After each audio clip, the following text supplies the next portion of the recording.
మీకు గుర్తుందా? పిల్లలకి బాగా గుర్తుండాలా. 5 సంవత్సరాల క్రితం అంటే 7 ఏళ్ల కింద ఆయన ఒక బొమ్మ చూపించాడు మనకి. ఏంది? ఆకాశ హార్మ్యాలు, ఆ తర్వాత నదుల మీద ఫ్లైఓవర్లు, బోట్లలో పోయేటివి. మీకు గుర్తుందా? సింగపూర్ తెచ్చిపెట్టేసిన అని చెప్పారు. నేను నిజంగానే ఇందులో ఒకటో వంత ఉండకపోతుందా అని పోయినా. అనంతపురం వెళ్ళం కదా, అసలు భూ దొరకకపోతే మళ్ళీ ఆఖరి మంగళగిరి దగ్గర పోయి భూ తిన్నాయి. నా పొద్దున బాబు గారిని ఒక చిన్నగా, because any have whatever it he may be, is the chief minister of Andhra Pradesh. నేను ఆయనకు మాట చెప్పకుండా, మీరేంది మా దగ్గర 1000 కోట్ల విలువ చేసే భూములు మీ దగ్గర ఉన్నాయి. దాదాపు ప్రభుత్వాన్ని రైతులు కలిపి 55-54 వేల ఎకరాలు ఉన్నాయి. మళ్ళీ మీ కన్ను పడిందంటే ఇంకో 44 పీకేస్తారు. మీరేం నాకు అనుమానం ఏం లేదు.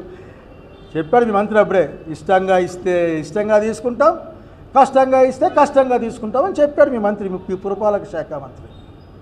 వచ్చి భూములు దండిగా ఉన్నాయని అక్కడ చెప్తారు. ఆయనకి నిజమో అబద్ధం ఆయన చెప్పాలా. జపాన్ వెనకల, సింగపూర్ వెనకల, లేకపోతే ఇంకో దాయకల పోయి ఇదేందిరా పోయి దేవరింత, ప్రతిసారి దేవరింత ఏంది? ఈ దేశంలో ప్రపంచంలోనే షావుకారులు మన దగ్గర ఉన్నారని చెప్తా ఉన్నారు.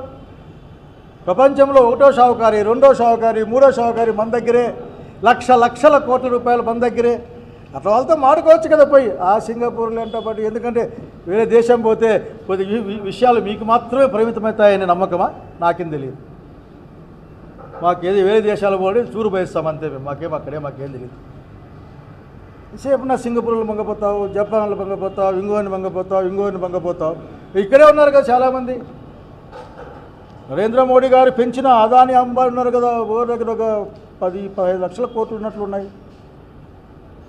అంతేకాదు ఆ భారత ప్రభుత్వం పెద్ద పారిశ్రామికవేత్తలకు రుణమాఫీ చేసింది 12 లక్షల కోట్లు అనుకుంటా. మరి కనుక మీకు ఇబ్బంది ఉందేమో లేదో కానీ ముఖ్యమంత్రి గారు, మాకైతే మా లాంటి వాళ్ళకి తెలిసిన వాళ్ళకి, ఎందుకంటే మిమ్మల్ని చూసాం అసెంబ్లీలో చాలాసార్లు, మాకైతే ఇబ్బందిగా ఉంది. మీరు ప్రతి ఒక్కరు కోట్ వేసుకొస్తేనే వాడి పాపం ఎక్కి వాడి వంగి ఆ కోట్ వేసుకొని కూర్చోబెట్టుకోని కాఫీ టీలు తాపించి వాడు తీరా చూస్తే వాడు మన ఉరుసు కంపెనీ పెట్టుకొని మన భూములు తీసుకుపోతాడు కానీ వాడు పైసా తేడు. So please don't play with the sentiment of the Andhra Pradesh people. మీకు పరిపాలన నిజంగా అభివృద్ధికి ఎట్లా ముందుకు పోవాలి, ప్రజలు ముందుకు ఎట్లా తీసుకెళ్ళాలి, సంక్షేమాన్ని అభివృద్ధిని ఒకే సమయంలో ముందుకు ఎట్లా తీసుకెళ్ళాలంటే మీరు జగన్మోహన్ రెడ్డి గారిని, రాజశేఖర రెడ్డి గారి యొక్క ఆశయాలతో పనిచేసిన వాళ్ళతో మీరు కనుక్కుంటే మీకు ఇస్తారు. మీరైతే మూసేస్తారు. ఏమన్నా మాట అసలు మీకు తమాష కనిపించదా? చంద్రబాబు నాయుడు గారు అంతర్జాతీయ విమానాశ్రయం కడతారట ఆయన. ఎక్కడ? అదేది అమరావతిలో. పాపం విజయవాడలో ఒకటి ఉంది కదా 20 కిలోమీటర్లలో, దానికి ల్యాండ్ ఉంది, అన్నీ ఉన్నాయి. 4 నువ్వు కూడా ఆయన ప్రకటించారు. ఈ మాట ఎందుకంటే ఏదో నేను ఊరికే చెప్పడంలో ఆయన ఏం ప్రకటించాయంటే కృష్ణా జిల్లాకు ప్రస్తుత విమానాశ్రయాన్ని గన్నవరం అంతర్జాతీయ స్థాయికి విస్తరించడం, అది ఆయన మాటే. మర్చిపోయాడేమని గుర్తు చేస్తూ ఉన్నా. మీరేమీ అక్కడ కట్టాల్సిన అవసరంలే, పక్కనే విజయవాడలోనే ఉంది.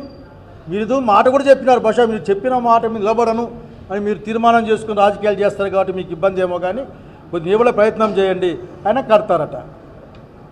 అక్కడ ఇంకా ఏదో పెద్ద ఈ భారతదేశం మూర్చపోయే రైల్వే అదేంటారా సెంటరా, రైల్వే జంక్షన్ కడతారట.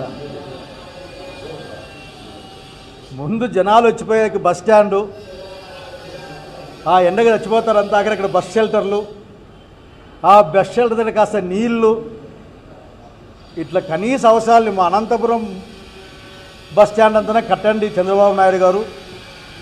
బహుశా మీరు అది అడిగితే డబ్బులు లేవంటారు. కష్టాల్లో ఉన్నాను, గల్లా పెట్టి ఖాళీ అయిపోయింది. జగన్మోహన్ రెడ్డి గారు డబ్బులను అయిపోగొట్టారు. 1,54,000 కోట్ల రూపాయలు ఈ 11 నెలల్లో తెచ్చిన మీరు ఆ డబ్బులు ఏం చేశారో కూడా ఈ రాష్ట్రానికి చెప్పలే ఇంతవరకు మీరు.